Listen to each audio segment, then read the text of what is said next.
Shalom para pendengar yang dikasihi Tuhan. Saat ini saya, Grace Rantung, menjumpai Anda dalam program Pengharapan dalam Buku Wahyu. Para pendengar sekalian, tak dapat dipungkiri bahwa kitab yang berisi wahyu dari Tuhan seringkali membingungkan kita, sehingga sebagian orang menghindari untuk mempelajarinya. Memang firman Tuhan menuliskan dalam 2 Petrus 1 ayat 20 bahwa nubuat-nubuat dalam kitab suci tidak boleh ditafsirkan menurut kehendak sendiri. Tapi jangan khawatir para pendengar, Alkitab, buku yang dahsyat dan berkuasa, akan menerangkan dirinya sendiri melalui ayat-ayat yang ada di dalamnya. Bersama kita dalam program Pengharapan dalam Buku Wahyu adalah hamba Tuhan Pendeta Nofri Fatah yang akan menolong kita untuk semakin memahami buku wahyu dari Tuhan, sehingga kita memiliki pengharapan yang semakin kuat akan keselamatan melalui Yesus Juru Selamat yang kita yakini akan datang segera. Selamat menikmati kebenaran firman-Nya.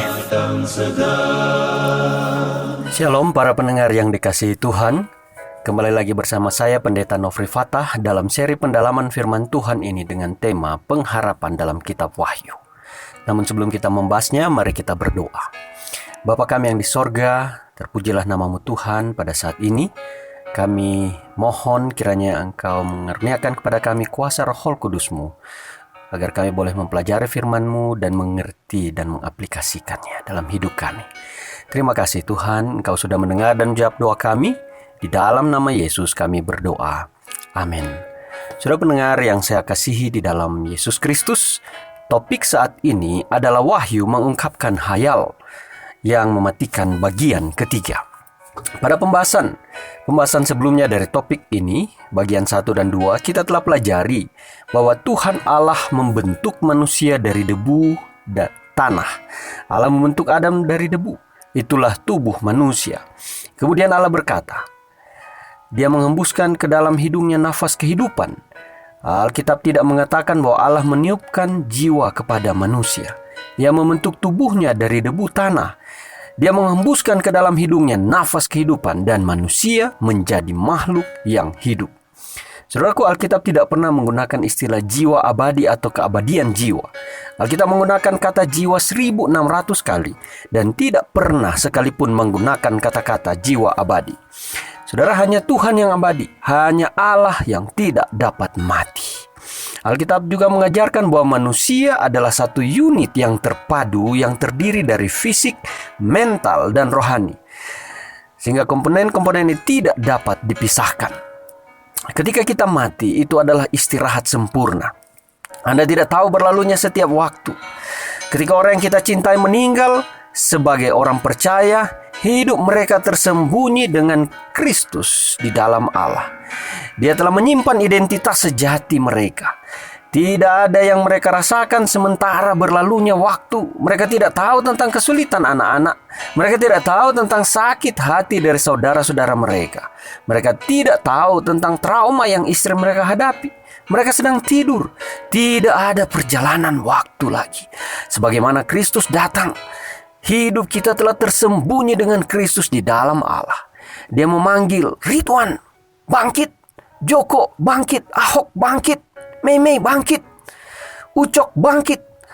Sekarang semua kesedihan telah berakhir dan kuburan dibuka dan kita terangkat untuk bertemu Yesus di udara. Saudara, itulah ringkasan pembahasan bagian 1 dan 2. Sekarang kita lanjutkan ke pembahasan bagian yang ketiga. Saudara yang kekasih di dalam Yesus, apa yang Yesus sendiri ajarkan tentang kematian? Bagaimana dengan pencuri di kayu salib itu? Apa maksud Yesus ketika dia berbicara kepada pencuri itu? Saudara, Yesus katakan, dia berjanji sesungguhnya hari ini juga engkau akan bersama-sama dengan aku di dalam Firdaus. Saudara, apakah Kristus juga pergi ke surga hari itu? Mari kita biarkan Yesus menjawabnya. Saudara ingat, Yesus disalibkan pada hari Jumat, beristirahat di kubur pada hari Sabat. Tetapi pada hari Minggu, hari pertama minggu itu, dia dibangkitkan dari antara orang mati. Meskipun Maria tidak mengenali dia pada awalnya, tapi lihat apa yang terjadi akhirnya. Dan ia segera berlutut dan menyembahnya. Berikut ini sedikit ceritanya. Di dalam Yohanes 20 ayat yang ke-15 sampai 17, kata Yesus kepadanya, "Ibu, mengapa engkau menangis? Siapakah yang engkau cari?" Maria menyangka orang itu adalah penunggu taman, lalu berkata kepadanya, "Tuan, jikalau Tuan yang memanggil dia, katakanlah kepadaku, di mana Tuan meletakkan dia, supaya aku dapat mengambilnya." Kata Yesus kepadanya, "Maria." Maria berpaling dan berkata kepadanya dalam bahasa Ibrani, "Rabuni," artinya guru. Kata Yesus kepadanya, "Janganlah engkau memegang aku, sebab aku belum pergi kepada Bapa. Tetapi pergilah kepada saudara-saudaraku dan katakanlah kepada mereka bahwa sekarang aku akan pergi kepada Bapakku dan Bapamu, kepada Allahku dan Allahmu." Saudara yang kekasih, bagaimana bisa Kristus telah berkata kepada pencuri di kayu salib itu pada hari Jumat bahwa dia akan menemuinya di sorga hari itu, padahal Yesus sendiri bahkan tidak pergi sampai hari Minggu, hari pertama minggu itu. Dia mengatakan kepada Maria, "Jangan sentuh aku, karena aku belum naik kepada Bapa." Saudara, jika kita percaya bahwa Yesus bertemu pencuri di surga pada hari Jumat, hal itu bertentangan dengan seluruh ajaran Alkitab sehubungan dengan kematian.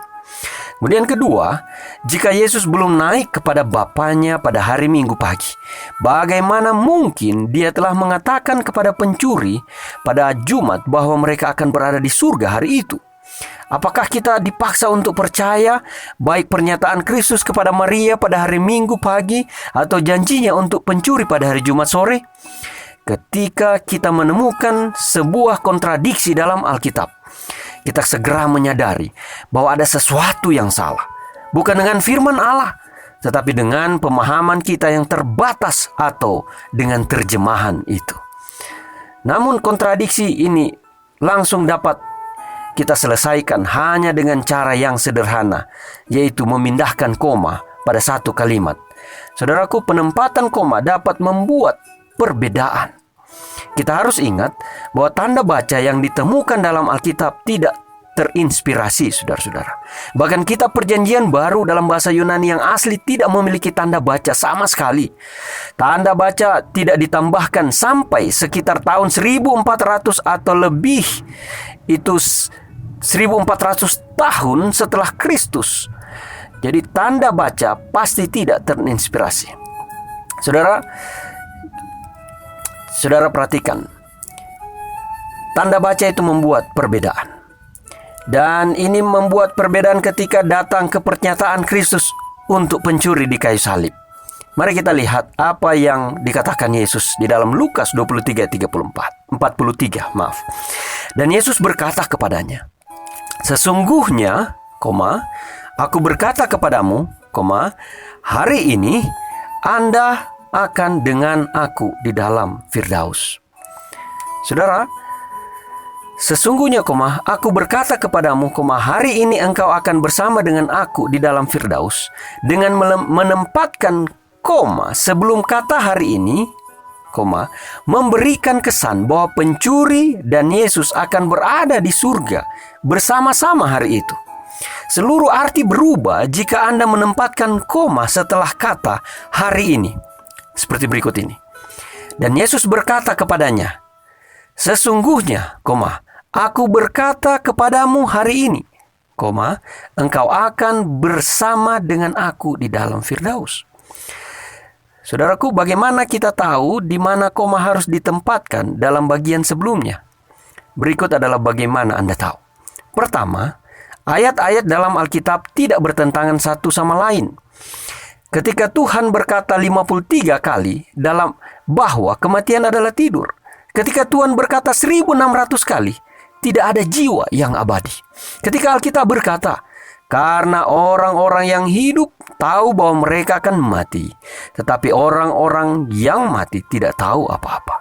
Pengkhotbah 9 ayat 5. Saudaraku, Anda tahu bahwa Anda harus meletakkan koma dengan benar melalui menempatkannya di sebagian besar di kitab suci. Tapi ada alasan yang lain. Masih diragukan kalau pencuri itu meninggal hari itu. Karena saudara ingat, Alkitab mengatakan bahwa tentara Roma datang kepada Yesus dan melihat bahwa ia telah mati. Jadi dengan demikian mereka tidak mematahkan kakinya. Tetapi ketika mereka datang kepada kedua pencuri, mereka mematahkan kakinya karena mereka tidak mati. Mereka masih hidup. Saudaraku, seringkali membutuhkan beberapa hari bagi seseorang untuk meninggal di penyalipan. Dan pada saat itu matahari sudah terbenam. Hari itu akan segera berakhir. Para prajurit mematahkan kaki para pencuri sehingga mereka tidak akan melarikan diri. Kemudian mereka membawa kedua pencuri ini dalam kondisi sekarat mungkin dan setengah mati, dan kemungkinan mereka melemparkan mereka di tumpukan sampah manusia dan membiarkan mereka mati di sana daripada mereka menjaga kedua pencuri yang di kayu salib selama hari Sabat. Dan tidak ada teks yang jelas dalam Alkitab yang mengatakan pencuri meninggal hari itu. Jadi apa maksud Yesus ketika ia berkata kepada pencuri itu, "Aku akan bersama dengan engkau di Firdaus"? Yesus berkata, sebenarnya, "Aku berkata kepadamu hari ini." Artinya hari ini saya mati di kayu salib. Hari ini saya rupanya di mana kekuasaan saya telah dilucuti. Hari ini ketika orang-orang mengejek saya, hari ini dengan darah mengalir dari wajahku, hari ini dengan mahkota duri di kepala saya, hari ini yang nampaknya saya tidak dapat menyelamatkan seorang pun, saya katakan kepadamu hari ini Anda akan bersama dengan saya suatu hari di sorga. Itu maksud Yesus. Karena saya akan dibangkitkan dari antara orang mati. Dan pada saat yang saya naik ke surga, nama Anda tertulis di tangan saya. Saat aku naik ke langit, aku hendak naik ke sana dengan nama Anda pada bibir saya. Saat aku naik ke surga, kubur akan kosong. Dan karena kebangkitan saya, Anda dapat dibangkitkan suatu hari juga. Saudaraku, firman Tuhan berkata dalam 1 Korintus 15 ayat 55. "Hai maut, di manakah kemenanganmu? Hai maut, di manakah sengatmu?" Di dalam ayat 57 berkata, "Tetapi syukur kepada Allah yang telah memberikan kepada kita kemenangan oleh Yesus Kristus Tuhan kita." Haleluya. Saudaraku yang kekasih dalam Yesus, apakah Anda kehilangan suami atau istri atau orang yang dicintai karena kematian? Apakah Anda kadang-kadang pergi ke kuburan kekasih Anda dan berlutut meletakkan bunga di sana? Kabar baiknya adalah bahwa kematian telah kehilangan sengatnya, saudara-saudara. Kabar baiknya adalah kematian telah kehilangan cengkramannya. Kabar baiknya adalah kubur tidak bisa menahan kita karena Yesus Kristus pergi ke kubur. Dia telah keluar dari kubur dan hidup kita tersembunyi dengan Kristus dalam Allah. Identitas kita kuat di dalam Kristus. Nama kita ada pada bibirnya. Dia menulis pengampunan pada telapak tangannya. Dan ketika dia datang kembali, dia akan berkata, "Asep keluar, Ucok keluar, Ahok keluar, Meme keluar." Ketika Kristus datang, dia tahu nama Anda. Dia menyebut nama Anda. "Nofri keluar." Orang mati yang dikasihi itu akan keluar dari kubur, saudara-saudara. Lihat apa yang dikatakan Alkitab di dalam Wahyu 20 ayat 6. "Berbahagia dan kuduslah ia yang mendapat bagian dalam kebangkitan pertama itu. Kematian yang kedua tidak berkuasa lagi atas mereka." Saudaraku yang kekasih, kematian kedua adalah kematian kekal. Tidak ada kematian kekal bagi orang yang percaya. Haleluya. Bagi orang Kristen, mati hanyalah tidur, istirahat sampai Yesus datang. Kita mati, tapi kita tidur sebagai orang percaya sampai kedatangan Kristus yang kedua itu. Jadi ini hanyalah mati dari sudut pandang manusia, tetapi tidak dari sudut pandang Tuhan. Dan juga kita bisa mati pada kematian pertama, tapi itu bukanlah akhir dari segalanya, saudara. Itu tidak kekal karena Alkitab berkata, "Berbahagia dan kuduslah ia yang mendapat bagian dalam kebangkitan." Keberapa, saudara-saudara? Kebangkitan pertama itu. Yesus akan datang. Dia akan turun menembusi cakrawala. Dan kita akan memandangnya di langit. Bumi akan diterangi dengan kemuliaan Allah. Orang mati akan dibangkitkan dan menerima tubuh yang baru, abadi, dan mulia. Dan dengan orang-orang yang hidup lainnya, mereka akan diangkat untuk bertemu dengan Kristus di udara. Firman Tuhan berkata dalam 1 Tesalonika 4 ayat 16, sebab pada waktu tanda diberi, yaitu pada waktu penghulu malaikat berseru dan sangkakala Allah berbunyi, maka Tuhan sendiri akan turun dari sorga, dan mereka yang mati dalam Kristus akan lebih dahulu bangkit. Saudara pendengar yang saya kasih, jika kita sudah berada di sorga dengan Kristus, mengapa harus ada peristiwa kemuliaan pada kedatangan Kristus kedua kali? Jika jiwa-jiwa dapat hidup di sorga tanpa tubuh selama ribuan tahun, mengapa mereka harus datang dan mendapatkan kembali tubuhnya pada kedatangan Kristus yang kedua kali? Rasanya tidak masuk akal sama sekali, saudara-saudara. Segala alur Alkitab, semua gerakan Alkitab, semua Alkitab menunjuk kepada satu peristiwa puncak kemuliaan. Mengapa orang Kristen sepanjang masa merindukan kedatangan Kristus yang kedua? Mengapa, saudara-saudara? Karena orang Kristen ini selama berabad-abad percaya bahwa pada kedatangan Kristus, orang mati akan dibangkitkan dan mereka akan bertemu lagi dengan orang-orang yang mereka cintai yang telah mati itu. Kita akan menerima tubuh abadi yang mulia dan kita akan diangkat bersama-sama dengan mereka untuk bertemu dengan Tuhan di langit itu, saudara. Firman Tuhan berkata, saudara perhatikan ayat 17 dari 1 Korintus 4. Sesudah itu, kita yang hidup, yang masih tinggal, akan diangkat bersama-sama dengan mereka dalam awan-awan, menyongsong Tuhan di angkasa. Demikianlah kita akan selama-lamanya bersama-sama dengan Tuhan. Saudara pendengar yang saya kasihi, ketika Yesus datang di awan-awan, orang mati dibangkitkan. Mereka diberi tubuh abadi yang mulia. Anda akan melihat kembali bayi yang pernah Anda kuburkan. Ayah yang meninggal karena kanker akan bertemu kembali dengan Allah. Ibu yang telah hilang itu akan Anda peluk lagi. Kita akan bersama-sama terangkat untuk bertemu dengan Kristus di langit. Saudara pikirkan kegembiraan hari itu. Pikirkan sensasi yang mengalir melalui tubuh kita. Suami dan istri yang masih hidup pada saat itu diangkat untuk bertemu Kristus, di mana anak laki-laki mereka terangkat dengan mereka. Kemudian putri mereka yang telah meninggal di usia 9 tahun akan dibangkitkan dan bergabung dengan mereka di awan-awan. Suami melihat istrinya dan berkata, oh itu mama ada di sana, dia dibangkitkan. Ada suami yang terangkat dan dia melihat istrinya yang dibangkitkan itu sekarang lebih cantik daripada ketika mereka pertama kali menikah. Dia telah menguburkan istrinya ketika meninggal berumur 80 tahun pada saat dia berumur 86 tahun. Dan dia berkata, sayang, kamu ada di sampingku lagi sekarang. Kamu sudah dikeluarkan dari kuburan dan kamu lebih cantik daripada sebelumnya. Oh saudaraku, momen itu akan menjadi sangat dan sangat menarik sekali. Firman Tuhan berkata di dalam Wahyu 22 ayat 5b, dan mereka akan memerintah sebagai raja sampai selama-lamanya. Bahkan dalam menghadapi kematian, saudaraku, kita bisa memegang tangan Kristus. Kita benar-benar bisa percaya kepada Kristus ini yang mengizinkan orang yang kita cintai tidur sementara di dalam kubur. Inilah Kristus yang memeluk erat mereka dan memungkinkan mereka beristirahat. Inilah Kristus yang memiliki identitas mereka di dalam pikirannya.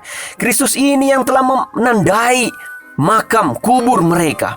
Kristus yang sama yang akan membangkitkan mereka dari kematian. Haleluya, amin, saudaraku. Saudara yang saya kasihi di dalam Yesus, beberapa tahun yang lalu, seorang pianis bernama Thomas Dorsey tinggal di kota Chicago. Saat itu malam yang dingin dan bersalju. Istrinya sedang hamil anak pertama mereka. Dia memiliki konser di salah satu kota, yaitu St. Louis. Dia akan naik kereta api ke sana. Kemudian istrinya berkata, sayang, tolonglah jangan pergi. Aku mungkin melahirkan malam ini. Tolonglah jangan pergi, sayangku. Kemudian dia lanjutkan, saya mungkin akan melahirkan malam ini. Tetapi suaminya berkata, sayangku, mungkin bayi kita tidak akan dilahirkan malam ini. Saya harus pergi sekarang. Saya akan cepat-cepat naik kereta dan segera setelah mengadakan konser, saya akan segera balik naik kereta lagi, dan saya akan berada di rumah ini lagi sebelum Anda menyadarinya. Kemudian dia pun bergegas pergi. Segera setelah konser selesai malam itu, ia mendapat telegram yang dia baca saat itu. Kamu adalah ayah yang berbangga dari seorang bayi laki-laki yang tampan, ceria, dan lucu. Wah, dia sangat gembira. Tapi di tulisan setelah itu berkata, tapi kami sangat menyesal memberitahu Anda bahwa istri Anda meninggal setelah melahirkan. Saudaraku, hatinya hancur ketika dia membaca kalimat itu. Dia menangis merang-rang, air matanya tidak dapat berhenti. Dia merasakan kesalahan yang sungguh luar biasa meninggalkan istrinya, dan dia menyalahkan dirinya pada saat itu. Sambil menangis, dia naik kereta, dan dia tidak dapat berhenti menangis panjang perjalanan di kereta untuk kembali ke Chicago. Dan dia pergi ke rumah sakit. Dan ketika ia sampai di sana, para dokter menemuinya di ruang tunggu. Dan dokter mengelurkan tangan dan berkata, Mr. Dorsey, saya minta maaf untuk memberitahu Anda bahwa anak Anda juga meninggal 1 jam yang lalu. Saudara, Thomas Dorsey sangat kecewa dan hancur hidupnya. Setelah itu dia tidak pernah lagi bisa menulis musik lagi. Dia mengatakan dia tidak mau bermain piano lagi. Kemudian dia pergi ke sebuah tempat yang sunyi, yang terpencil di luar Chicago. Bulan berganti bulan berlalu, ia patah semangat dan kecewa. Suatu hari, sementara ia duduk di depan piano dan mulai diam-diam bermain piano akhirnya. Dan sementara dia bermain piano, tiba-tiba sebuah lagu seperti datang ke dalam pikirannya. Tuhan yang mulia, peganglah tanganku, tuntunlah saya dan bantu saya berdiri. Aku lelah, aku lemah, aku tidak kuat. Melalui badai dan sepanjang malam, pimpinlah saya mencapai cahaya itu. Peganglah tanganku Tuhan yang mulia, tuntunlah aku. Jika Anda kehilangan orang yang dicintai dalam kematian, Anda dapat mengatakan malam ini, Tuhan yang mulia, peganglah tanganku. Tuhan yang mulia, berikan saya kedamaian itu, berikan saya kenyamanan itu, berikan saya keamanan itu. Tuhan yang mulia, bantu saya untuk mengetahui bahwa orang-orang yang saya cintai ini sebagai orang percaya kepada Yesus. Mereka selamat dan aman dalam pelukan-Mu Tuhan. Tuhan yang mulia, hiburlah hatiku. Tuhan yang mulia, jagalah saya agar tetap memandang kepada hari itu ketika Yesus akan datang dan orang mati akan dibangkitkan. Itulah kata-kata yang datang ke dalam pikirannya. Saudaraku, bayangkan adegan yang akan terjadi. Kristus datang di awan-awan dan bumi menyerahkan kepadanya orang-orang yang mati. Langit terangi dengan kemuliaan Allah dan kubur-kubur terbuka. Saudaraku, maukah saudara berkata, Tuhan yang mulia, peganglah tanganku, tuntunlah saya dan bantulah saya berdiri. Aku lelah, aku lemah, aku tidak kuat Tuhan. Melalui badai dan sepanjang malam, pimpinlah saya mencapai cahaya-Mu. Peganglah tanganku Tuhan yang mulia, tuntunlah aku pulang ke rumah. Jika jalan-jalanku suram dan berkabut, Tuhan yang mulia, peluklah aku erat-erat. Ketika hidupku hampir binasa, dengarkanlah tangisanku Tuhan. Dengarlah panggilanku, peganglah tanganku Tuhan. Jangan biarkan aku jatuh. Peganglah tanganku Tuhan yang mulia. Tuntunlah aku pulang ke rumah. Apakah ini doa Anda, saudara-saudara? Apakah ini keinginan Anda? Apakah ini kerinduan Anda? Jika ya, maukah Anda saya doakan saat ini? Mari kita berdoa. Oh Tuhan yang mulia, Tuhan yang maha kasih, yang kami panggil di dalam nama Yesus. Peganglah tanganku Tuhan, melalui badai kehidupan pencobaan, bahkan mungkin melalui kematian. Peganglah hidupku Tuhan, dan ketika Engkau datang kedua kali, panggillah namaku Tuhan, bangkitkanlah saya Tuhan, karena Engkau Allah yang maha kuasa, yang telah memegang kunci kehidupan dan kunci maut itu. Hanya di dalam tangan-Mu saja, di dalam hidupmu, hidup kami aman Tuhan. Terima kasih untuk jaminan keamanan-Mu, jaminan keselamatan dan kebangkitan hidup kekal di dalam-Mu Yesus. Terpujilah nama-Mu Yesus. Terima kasih untuk firman-Mu ini Tuhan yang benar. Di dalam nama Yesus kami sudah berdoa. Amin. Angkat Para pendengar yang budiman, saudara sedang bersama program Pengharapan dalam Buku Wahyu bersama Pendeta Nofri Fatah. Hubungi kami melalui SMS di nomor 0877 16161637 bila saudara memiliki komentar, pertanyaan, ataupun permohonan untuk kami doakan. Nantikan pembahasan berikut minggu mendatang dalam program Pengharapan dalam Buku Wahyu pada hari dan waktu yang sama. Kiranya Tuhan memberkati kita semua adalah doa dan harapan kami. Sampai jumpa. Itu tandanya Yesus mau datang segera. Pengetahuan bertambah-tambah. Yesus mau datang segera.